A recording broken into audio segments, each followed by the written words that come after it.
জয় মা, আমার মা, তোমার মা, সবার মা, জয় মা, মা সবার মঙ্গল করুক। আজকে একটু আলাদা করে আমি করছি। আজকে আমি ভাবলাম অনেক দিনের আমার স্বপ্ন ছিল আমি ট্যাটু বানাবো, সেটাই বানানোর জন্য আমি ট্যাটু জনে আসলাম। এটা আছে রথতলায়, রথতলায় অবস্থিত।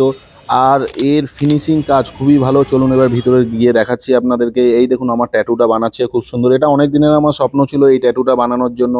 আর লক্ষ্মণ দাস যে আছে খুব সুন্দর করে এটা বানিয়েছে, বানিয়ে আমার ট্যাটুটা করেছে। অনেকক্ষণ টাইম লেগেছিল কিন্তু খুব সুন্দর করে ট্যাটু বানিয়েছে লক্ষ্মণ দা।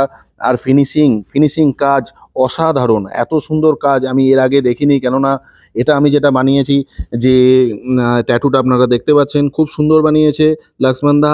আর খুব ভালো হয়েছে। আর এই জায়গায় আপনি যেরকম ডিজাইনের আপনি ট্যাটু চাইবেন আপনারা এই জায়গায় পাবেন। কেননা কোনো অসুবিধা আপনার হবে না।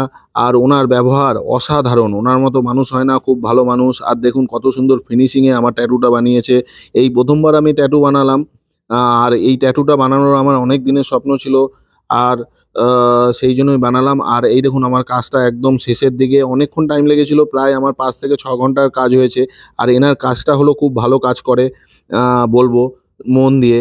আর দেখুন আমার এটা কমপ্লিট। সবাই মিলে দেখুন কেমন লেগেছে, প্লিজ কমেন্টস করবেন, সাবস্ক্রাইব করবেন, আর সবাই মিলে লাইক করবেন। আর একবার বলবেন যে আমার ট্যাটুটা কেমন হয়েছে আপনাদেরকে দেখে।